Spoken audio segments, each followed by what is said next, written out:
Yeah, Prenups 1 review. So basically what we're going to do is we're going to go through all of the teams from 13th to 1st.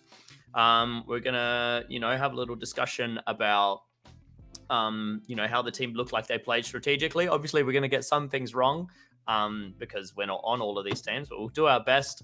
Go through all the teams, talk about how they played strategically, talk about some of the standout players they had. And then just some general things that we reckon the teams could focus on to improve their performances in future tournaments. And afterwards, we'll do a little review of how the teams shuffled through the tournament, and then we're going to do a little. I'm going to see how close we were. The Laser Sports Academy predictions from Spider, Runt, and myself. We're going to see how close we were to the real deal. You ready, Runt? Yep, sounds good. Happy days.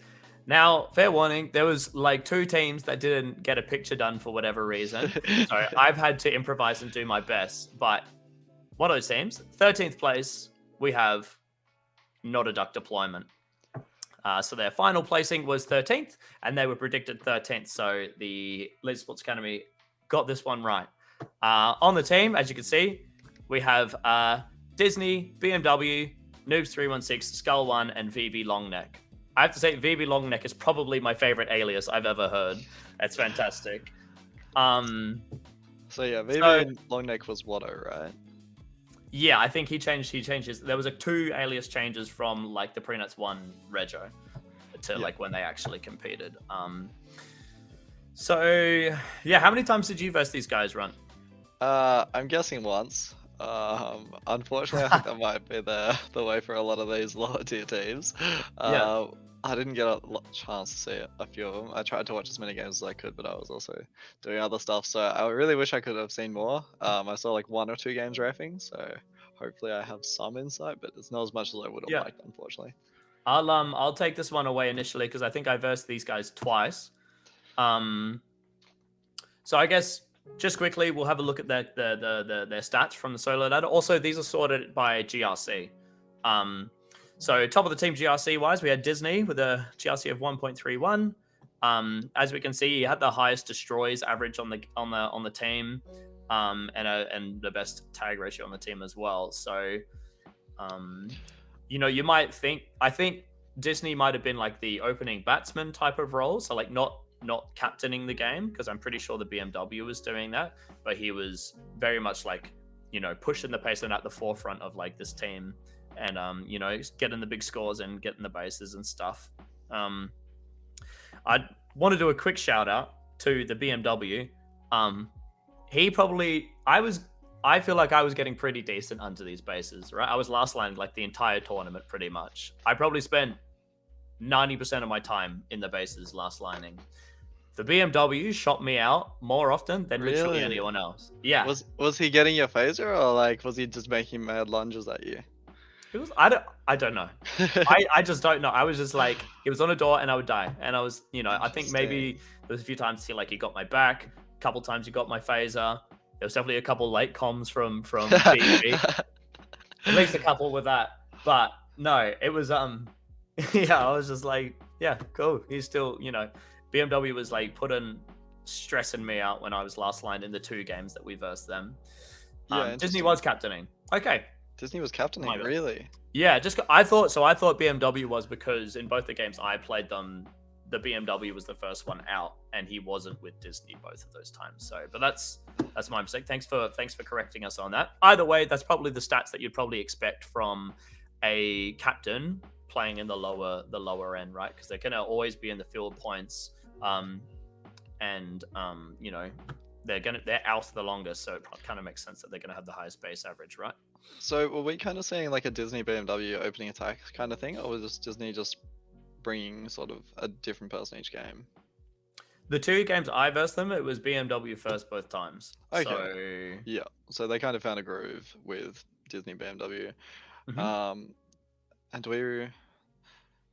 we reckon that was working for them? Were they leaving the defense a little light because those are kind of their 2 most experienced players looking kind of like it, or most familiar players with playing the game recently, at least? Well, I mean, I guess you can look at the tag ratios and the denies average of the other three guys to kind of get a feel for that. So tag ratios were like, for Noobs and Skull One, pretty close to one. So I would expect them to be like, I would have expected they would be the door defenders, and VB Longneck having a positive one, but wasn't out in attack first. My impression would be that he was feeling like a last line anchor kind of position.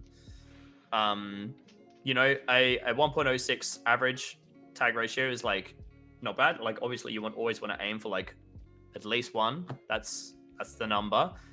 But as a last line, I guess the really effective last lines are the ones that get to like the 1.2 plus like pretty consistently. So yeah, generally all around on this team, the tag ratios actually look quite good. So I'm kind of curious what was sort of going wrong for them to end up in Wooden Spoon, because the stats all look pretty solid. Right. Yeah, like Costa seems to be getting at least one base a game. Most of them seem to be getting at least one base per game. Do you reckon it was kind of just a case of them getting punished on the sort of base dumping strategy that seemed to emerge a lot at the lower tier? Yeah, I think there was a lot of dumping, right? And I think there was a bunch of games where a team would dump and then it would go well for them, and it would kind of the next team would also dump because they would feel like they have no options, and then you would end up like I had 2 games I think in Cascades where I had both of the other teams ended up dumping. So maybe this defense was getting ran through pretty quickly, and then that's why like the base average of the destroyers average of everyone is it's actually pretty good because they were getting forced in positions where they like had to dump.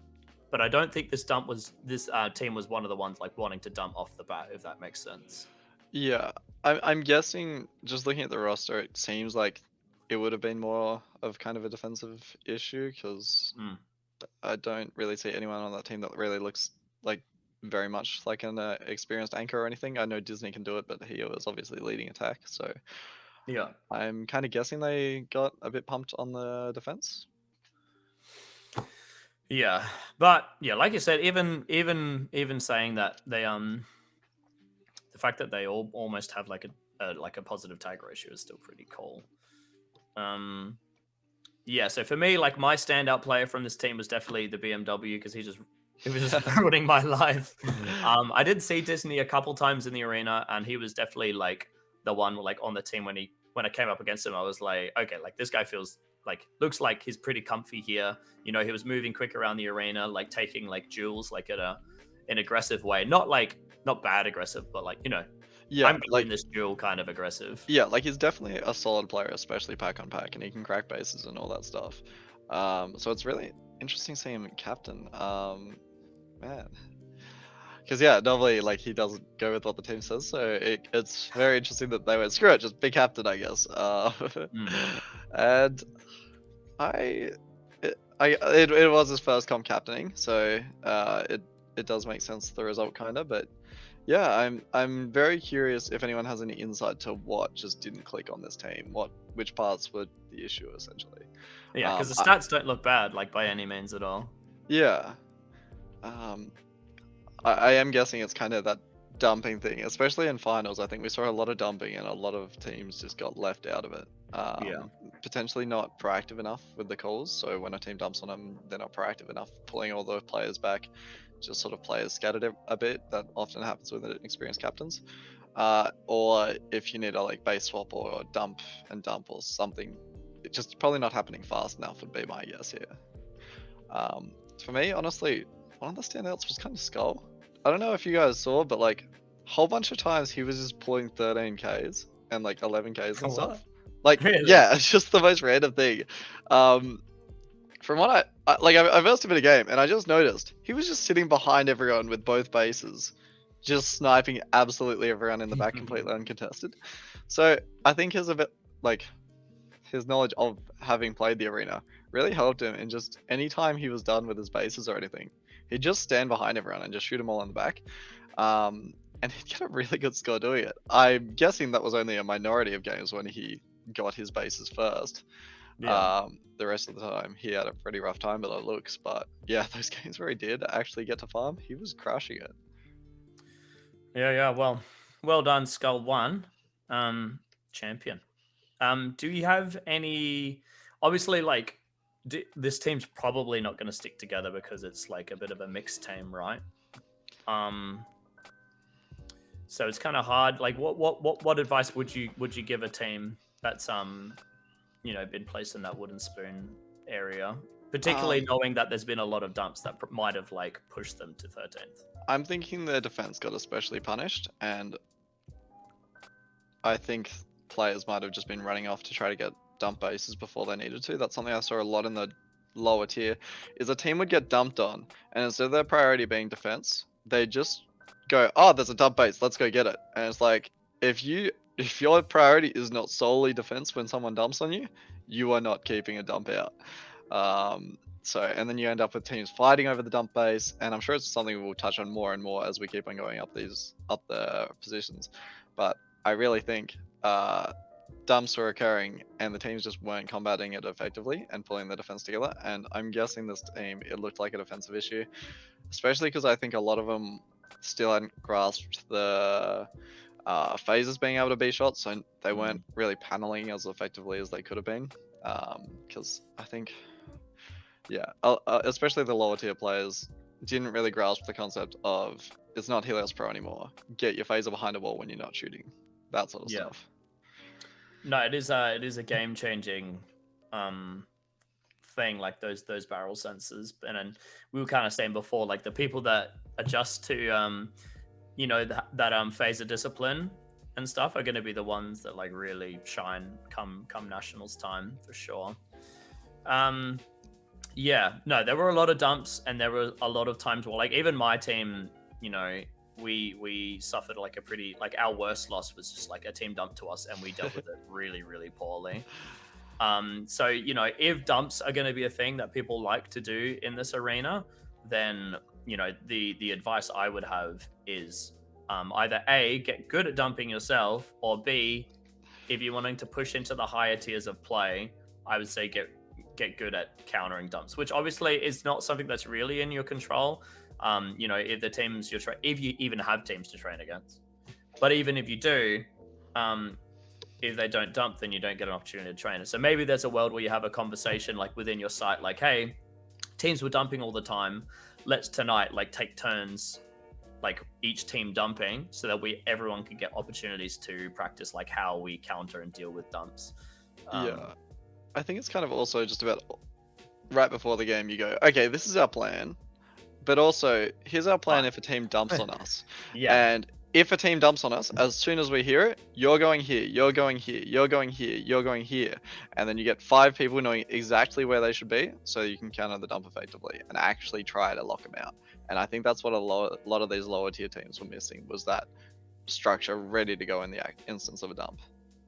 And it's dumps, like the game is already the game is already inherently chaotic, but as soon as a team dumps, it becomes like the chaos just like keeps ramping up and up and up. But I'm a strong believer of, if you play into the chaos, if you have a pack advantage on them, like your team as a whole is better than the other team pack on pack, then sure, you can like win and you can deal with it, whatever. But if there is either a discrepancy, like you on pack aren't as good as the other team, or it's like even, if you just play into that chaos, like it's not going to work out for you consistently, right? So being the team that has some kind of, even if it's not like super hardcore structure, like immovable structure, just some general structure around dumps, like whether you are dumping or you've been dumped to, and how you set up your defense, having some kind of a structure to navigate the chaos is I think that's one of the things that really separates like the really good teams from the rest. But yeah, do you have any final thoughts for not a duck deployment? No, I think I'm happy to move on. Yeah. All right. Well, good to see all of you there from Not a Duck Deployment. Whether we see you as the full team again, who knows? Hopefully we'll see at least the individual players there. And looking to improve your result next time, I'm sure. Take what you learnt from Freenats 1 and apply it to Freenats 2 or 3 or Nats or whatever. All right. In 12th place, we had Naked Burrito. So Naked Burrito we had predicted for 10th place. And we had Red Devil, Stinky, Watto, Semi Bear, and Mr. Meeseeks. On this team, we had Red Devil with the highest GRC by like a pretty significant margin. That being said, Stinky in defense. So you can see under denies, he's got denies of like 1.1, and it's like silver. So Stinky was drew with like a handful of players, like maybe like 5 players for the second highest like denial average of 1.1. So this guy was ruining people's lives in defense, you know. Stinky I was won. definitely one I saw like up at the top of the scoreboard a fair bit as well. Yeah. I wonder how many of those denials he got were phaser shots. That'd be barrel shots. That'd be an interesting stat. But that being said, Stinky also was second, drew with a bunch of other people for like getting denied the least as well. So it kind of makes sense. Like, you know how you're denying people, so you know how people are going to try and deny you, so you can kind of deal with it. Yeah, for sure. That kind of makes sense. So I think I only versed Naked Burrito once. How many times did you verse them yourself? Yeah, it'd only be the once. Stinky did confirm most of the denies were the phaser. So yeah, interesting. Not surprised. Yeah, look, it's hard because I only played this team once. Runt only played this team once, so there's only so much we can talk about in terms of how they did strategically. We did try to get a third panel member on to try and like round out like the experience levels like from prenuts, but alas, we were unable to. So we will do our best based on stats and stuff. Yeah, no, I think as we were kind of saying before this competition, a bit of it came down to how well Mr. Meeseeks would adapt. Doesn't look like he had the best time adapting here. He certainly wasn't as dominant as he was on H Pro. I'm not sure if that was the timing or the gunshots, but I don't think I saw him anchoring very much or anything. I'm guessing mainly a door defender, but probably just isn't experienced enough on that timing to just dominate like the way that he does in H Pro. Yeah. That being said, like the timing is pretty intuitive, and although we played with no trigger lockout, the active person, like there's like that psychological factor, right? Where like if the active person's up, there is a bit of like, I don't know, it's like there's a thought that goes through your brain where it's like, he's active, he's probably gonna stay active. It's like, I don't know if you never get this run. I don't even have to ask if you get it, but I know it's definitely a thing. There's a psychological thing where like they're already active, they're probably gonna stay active.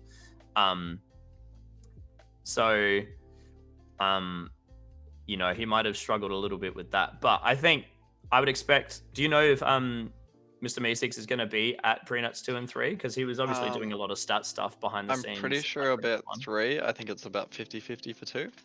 Yeah. I mean, get him like coming to prenuts 2 and 3, or just like one of them. By the time nationals comes around, like he's going to be pretty well suited, I think. So yeah, I do see him as one of those players that come nationals, you're not going to want to take a duel in the open with him, just like it was on H Pro. Like you need to get to cover against him. Stinky, you're in the chat, mate. Do you have any insight you can give us on like how the team was structured in terms of like the roles that people played? Just because I don't want to just like make stuff up that I don't know. And since you're already there, you know. In terms of tag ratios, again, like they're all like really close to one, but no one is positive on average. But it is interesting that this team universally a lot lower tag ratios than not a duck deployment, but edged out the win. So that does kind of speak to some better strategy going on, in my opinion. I'm guessing. So probably that experience with Simi Bear kind of over Disney of just, and having worked together as a team before, that kind of just edged out that win, even with potentially a kind of weaker pack-on-pack team overall. So Stinky's just said in the chat, it changed a bunch over the weekend. Red Devil and Watto did most of the attacking, and Mr. Meeseeks was last line. Interesting. Okay, he wasn't last. So like I was saying before, like as a last line, you would expect to have at least a positive tag ratio, if not like a pretty like high tag ratio. So I wonder if Stinky, do you know if if he was struggling a bit with the barrel sensors. That would be my guess if he's a last line and he's got a less than positive tag ratio. But I do also think last lines in this arena, you do want them to be kind of your more mobile players. Whereas I think Mystic style is more locked down a panel and duel in the open, which I don't think was the best for Hobart style bases, where you you do really well if you can like move around the base and kind of be proactive on your defense. But to be fair, I don't think we saw many proactive defenders in these lower tiers. Yeah. So Red Devil and Watto did most of the attacking. That kind of makes sense with them being on the higher end of this team. That being said, yeah, Stinky still edged out Watto. So I think Stinky must have been doing pretty damn well on defense. So well done, Mo. It seems like Red Devil struggled a little bit more than I would have expected him to, because I remember him being very solid in Darwin. Was he maybe just running into like some like heavy defenses, like 4 or 5 mans? Because I would have expected him to have a pretty easy time getting these bases and then be able to boost his tag ratio once he gets back to the defense, to be honest. Yeah, I mean, he had a pretty good base average of like at least one per game, but I know like towards like the mid to high tier, there was a lot of like less, there was a lot less dumps and stuff. There was a lot more floating out and just like fill pointing like crazy, and then slowly transitioning into like blitz attacks and stuff like that. There was quite a bit of that, so maybe he was butting his head against the wall. But yeah, I mean, it's not a bad GRC by any means. Yeah, for sure. Not bad by any means. I was just not sure if he was going to be someone that kind of rolls the lower tier, but for whatever reason, it doesn't look like that quite happened. Is Red Devil WA? Yeah, I'm pretty sure. Yeah, I don't know. A lot of the time it could be like just didn't adjust very well to Helios 2 compared to the teams above them. Yeah, definitely. Who is the handsome guy on the far left? Who is that? That's I can't put the faces to names yet. I'm sorry. Is that Stinky? Yeah, Stinky's on the left. Yeah. Man, this Stinky guy just wants to talk about him the whole time. I'm done talking about you, actually. You've had enough. You've had enough praise. Do you have any? Is this all WA? Yes, OWA. Yeah.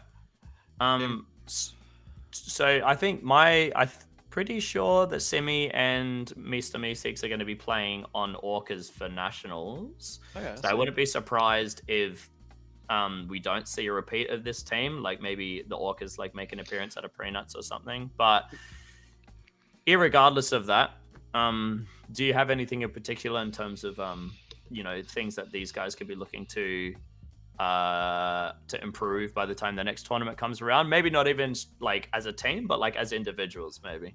I'd just like to see Meeseeks get a bit more comfortable moving around the bases a bit more proactively. I think he's smart enough to know when players are coming up on what doors, and I'm not saying don't trust your teammates' calls, but you can kind of be proactive with them too. If you know like right door of blue base is coming up first, like you can just walk up to the half-hide or walk up to the door and just be in a position they don't expect and kind of get them before they realize you've moved. It's a very effective strategy in these bases, I think.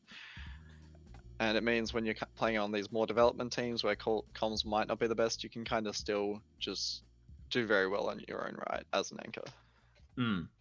I think there's something to be said about you can play statically as a last line until there's a situation where like say one person's active on one of the doors and then that someone's activating on the other door. If you just sit there and do nothing, then you're gonna have both like one on each door and they're gonna lunge you out. Like you shouldn't win that.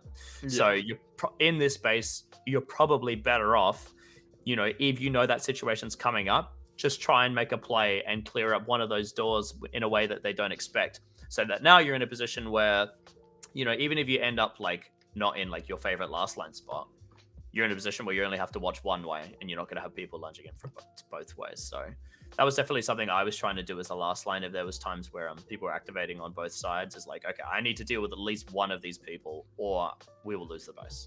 And I guess maybe just in terms of individual stuff, it's going to be different for everyone based on the system they play.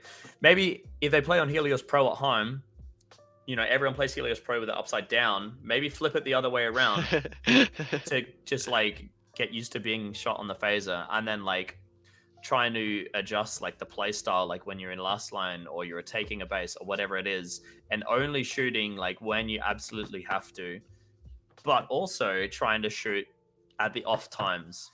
So like if you shoot when like your first instinct is to shoot when someone lunges you, that person knows that, as in they're gonna pre-fire and like hit your phaser. So you have to either try and shoot like before that time or like after that time. That's just my like general advice from like from my experiences at Prenuts One. Have you got anything to add, Run? Just 100%. Offsetting your shots is a great tip. Essentially, especially with denials, a lot of people, when they've got someone lunging them, the person trying to deny them is not aiming for their chest or back or anything like that. They're aiming for where they think you're going to put that gun. So you really just got to resist. Know that they only get one good shot.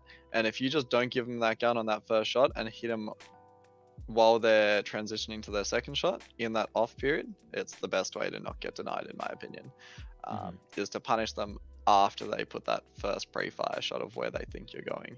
So it's just all about patience and being patient while taking a base. It's hard to learn. It's a panic situation for a lot of people, but once you get that patience and that calmness while taking it, you find you're getting denied a lot less. 100%. It's very hard to not like freak out when you put a shot on the base. You're like, oh my god, it's happening. But yeah, you definitely need to like chill and like make good conscious decisions, because if you just go off instinct, on this system especially, you will get tagged on the phaser. All right. Well done, Naked Burrito. Just for avoiding that wooden spoon.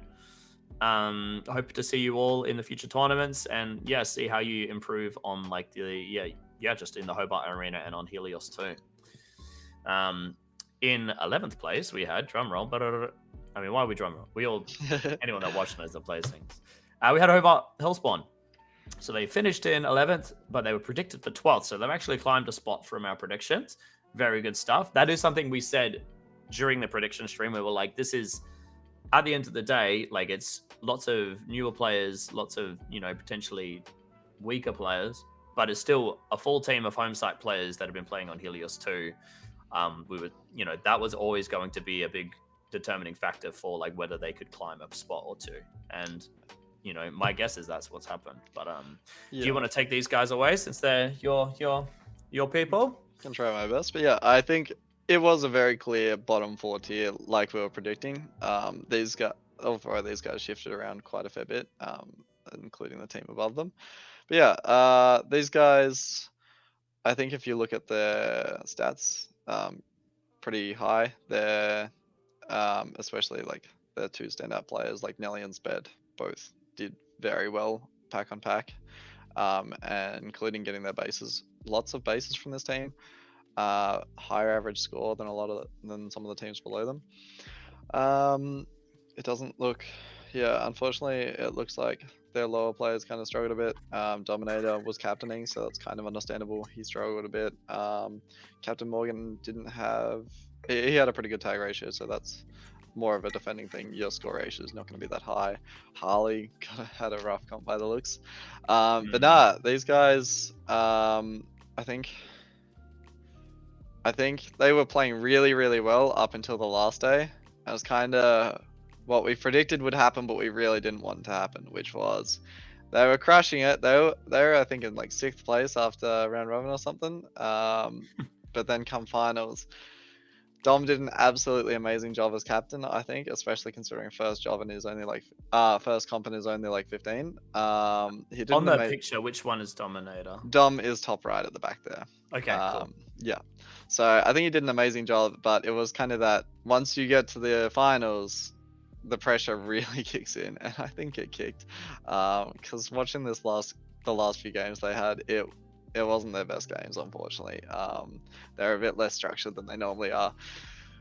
kind of speaks to the inexperience too, but Dom kind of lost his voice like halfway through the first day, which is a big no-no from yelling at your team, Uh-oh. just screaming with his lungs at the first day. So he lost his voice and really couldn't command his team effectively. So on that final day, I think when teams started dumping a lot, these guys kind of joined in when they probably might not have needed to. Yeah. They probably had the capacity to hold them out. They've got that pack-on-pack skill. They could have just punished dumps, but they kept on kind of joining in a lot throughout the competition. And I don't think these guys are best when they dumps. They cop a lot of denials when they do.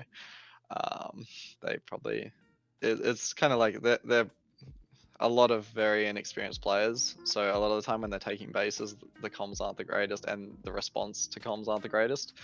So they just kept. I mean, copying yeah, we had denials. Sped had a particularly high denial average. No That is way! pretty significant. Oh my god.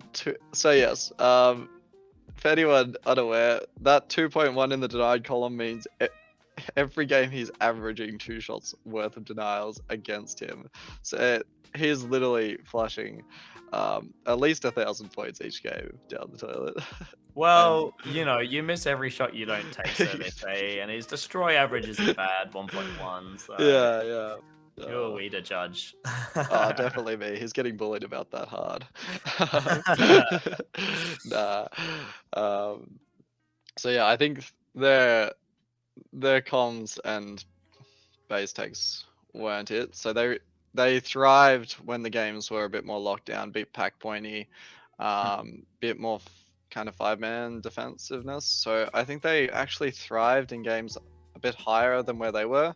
Like they took some amazing wins like off isotopes and stuff because they Yeah, knew how to play those low base games really well.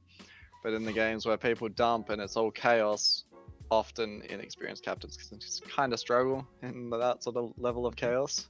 And teams can start to get punished when their comms aren't on point and that sort of stuff. Yeah. Who was your standout player for this team then? I think it's got to be Nelly. Like she's just so unassuming. She's just like one of the players' mums, and she's just there to have a good time. But she'll just always like randomly solo bases and just play panels really well as well. She'll never give away a free kill, which so many players in these lower tiers do. They'll just reactivate in the open because they go, I can't be bothered getting to a panel, or don't look around and realize there's someone shooting at them. So Nelly never really did that. That's how I think she kept a positive tag ratio, even when so much of the time she was like a far player just sent to just get pack points in the middle of an entire enemy team. So yeah, I thought she. So Nelly's the one in the middle, bottom. Yeah. Yeah, cool. Well done. Actually, you know, I do remember. I think we versed Hellspawn in either Cascade 1 or 2. I remember a game against them where there was I couldn't put it. You know, I was like in the zone and stuff, but I couldn't put a face to a name. But I'm pretty sure it was Nelly that was like ruining me on like green sweep for like multiple deaths in a row. So you know, kudos to Nelly. Yeah. Do you remember much of the rest of the game when you versed them? Were they very structured or? I think no, I don't remember much more because like quite a lot of the games in Cascades ended up being like dumps and stuff. Yeah. So it was all pretty chaotic, and I was like, oh my god, there's like 10 people at my base. This is madness. Exactly. So you know, my apologies, guys, for not having a bit more of a comprehensive view on this team, but so do you know this team is going to be staying the same for next tournament and stuff? They'll be pretty similar. I don't think there'll be a lot of roster changes. They've definitely got a solid core there that I think they're hoping to build until Hobart Nationals. But yeah, I think for this team improvement, I kind of went over it a bit with them, but it kind of applies to other teams that play a bit like them. Is they kind of other teams were dumping around their level, so they kind of played into it and went, well, we're losing to dumps. I guess we have to dump. And it's like, no, there's other counterplay. They were one of the teams that were often fighting for dump bases, and if two teams fight for a dump base, you're giving the win to the team that dumped. Just stuff like that. When you really just need to be patient and not fight for the dump base. Just let the other team have it, then it's your turn. And pull your team straight back for 5-man D. You guys, they were more than capable of keeping a team out, but they often chose not to. And dumps were not where these guys thrive. So if you were to give this team, I'm sure you already have, but if you were to give them some advice on what they should be focusing on in the next 5 to 6 weeks of training, what would you tell them? I think we'll dump on them a bit and see if they can just keep composed and just instantly go to those correct positions and just be patient with the dump base. See if they can do some other options other than base swapping. A lot of the time when they were down on bases, they'd also resort to dumping as opposed to like a 3-man attack or just more pressure on the attack from push defenders. Just a lot of those newer captain kind of syndrome things where you're like, well, we're losing. What options have we got? We either continue losing or dump. Let's do the second one. Yeah, so there are more options, and we'll hopefully see a bit more diverse strategy from them in future. But it literally was Dol's first comp with a very inexperienced team, so I think we're going to see good things in the future. Yeah, happy days. We say that a lot during the Nats review of the teams when we were given advice. Is like a lot of the teams, like at the definitely in the mid tier, but for some teams at the bottom tier, they do like one thing really well. Like for this team, you're saying like those more floaty defensive base games, they do it well. But laser tag is in a game of I'm gonna do my strategy A, and you're gonna do your strategy B, and I'm just gonna do mine. My strategy will just be better. It's like there's like all these different game states and different strategies. And once you start pushing to those higher tiers of play, it's not about just doing one strategy and like it's a good strategy. It's about depends if you ask yeah, I mean naturally. If you shoot everyone, it doesn't really matter. But for most of us mortals, it's a game of like, okay, they're doing that, we have to change it, we have to make this adjustment. Okay, they're doing that now, we have to make this adjustment. Okay, we're losing now, we have to go out with 3 to try and like claw back so that we're even, and then once you're even, you can change back to like a more standard setup and stuff. So just to be in a bit more like less committing to just like we're gonna do strategy A, and if that doesn't work, we'll just do strategy Z. You do being a little bit more fluid with like how you swap between strategies and stuff. But anyway, well done to Hobart Hellspawn. Definitely saw you guys pick up like some pretty massive wins, took some scalps off of some good teams. So looking forward to see what you've got in the future. All right, moving on to 10th place. We have Carp Revolution. So my understanding is that other than Dorky, it's all Canberra players because Gigantor's actually moved to Canberra recently. Oh, interesting. I didn't know that. Yes. So on this team, in no particular order, we had With a K, Finn, Gigantor, Dorky, Annie, and Nivier. Is that how you would say that? I'm guessing so. Nivier. If someone's in the chat that knows and can correct me, I would love to hear it. But I'm gonna say Nivier for now. So on this team, we have our first, very significant like individual player. With a K, had the second highest average score of the comp, had the second highest score ratio of the comp, and actually had the best. I think they drew with you, best base destroyers of the whole comp. So With a K has had a good time. Yeah, did you verse Carp Revolution very much? I only versed them once, but I think I ref some of their games and was watching their strategy quite intently because I think these guys kind of played the strategy very well. I think while all the other teams around these lower tiers were struggling with the dumps, I think these guys were the ones that were initiating the dumps and just rolling the people that didn't know how to deal with it. And I think on the counter side, their low base games were also surprisingly effective, which I personally wasn't expecting to see from them.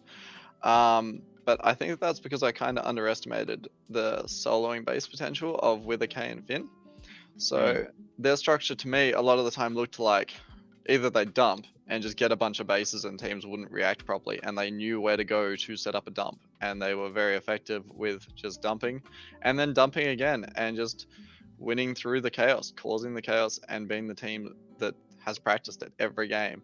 But in their lower base games, often they'd do kind of a 4-1 strategy, which is quite a decent way to play the arena if you can pick up bases and if your bases weren't dropping. And I think although a lot of the defensive players are quite inexperienced and quite weak, even though they were often kind of easier to tag than a lot of other teams' defenders might be, the fact that they just had 4 people there, they just overwhelmed the attackers with numbers, and they picked up, I think, if you look at their denied stats, I think they got quite a lot. At least they did on our team. Nice. But no, because you'd expect a 3-person defense, and you'd get a 4, and the 4th person would always just rock up for that denial, and it made it very difficult to attack these guys.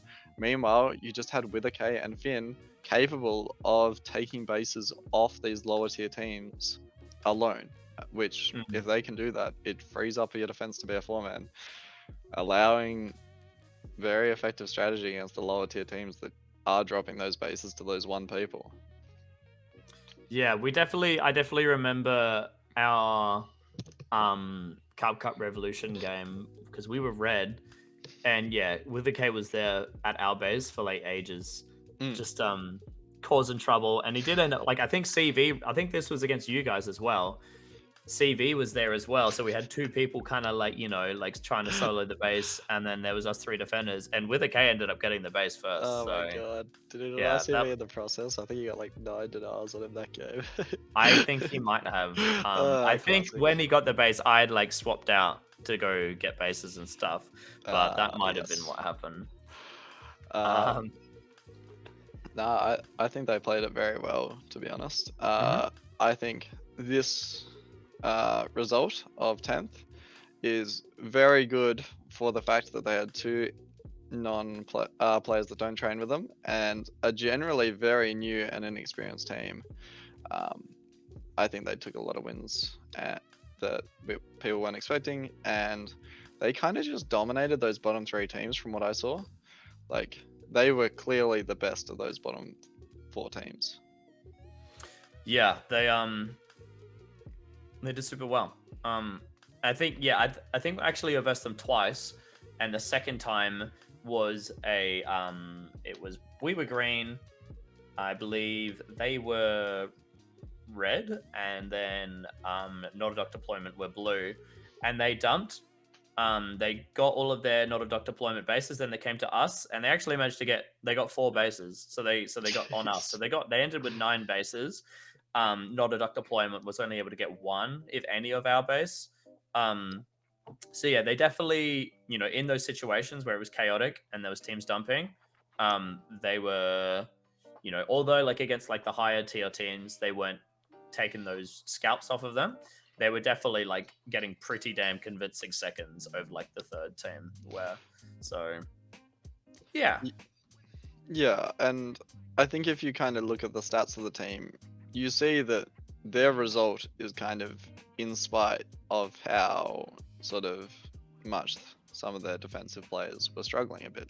So I think they did very well to have strategy that worked around the weaknesses of the team. So, hey, we might struggle a bit in terms of pack on pack, and teams are going to be a lot better than us and have a lot better players than us, but we can still just beat them by using our strong players well and using our weak players in a way that just gives them a numbers advantage. Yeah, and I mean, yeah, it worked for them. They got to that 10th spot. Yeah. So obviously, as soon as they started running into those stronger teams where Finn and Wither K can't solo bases and the teams can beat a 4-man defense, that's when they're hitting the brick wall where strategy is not going to help you there. You kind of just need a stronger team. Yeah, it does get to a point, like I always say, like you could play the perfect game of laser tag strategically in terms of you make the correct decisions all the time, but yeah, if you don't have the pack on pack ability to like back it up, then like sometimes it just doesn't matter. So I guess in terms of some advice for these guys moving forward, is just yeah, keep sharpening up the pack on pack abilities. I know there was definitely a couple times where against a couple of these players where I took duels against them and I was kind of like stuck where I was, and they had a lot of options to just go behind a panel and like take a duel against me where like the only shot I have on them is their phaser. But they took a lot of duels with me in the open. And so I was able to win a lot more than I probably should have. So yeah, just, you know, like Ron's been saying quite a few times, just making more use of panels on this system. Um, and yeah, just keep playing. You know, if you can get to, I think the teams that can go to the most pre-nuts and get the most exposure to Helios 2 in this arena by the time Nuts comes around, especially because it's like the new system as well. You know, those teams are going to be on like head and shoulders above like any of the teams that didn't go to pre-nuts. So, do you have any final thoughts for these guys? Not particularly. Just I'll say standout player. Just making sure we don't forget any teams. I'm gonna go Finn. He was able to solo basis off some solid teams, which I think we knew he was a strong player. We knew he's been developing, but I don't think we were seeing that in Bendigo, but I think we were seeing it this competition. Yeah, and I mean, like he had the second base average, I think. Yeah. So it was you and with a K had the best, and then he had the second best. So yeah. He had a very significant base destroy. So well done to Finn.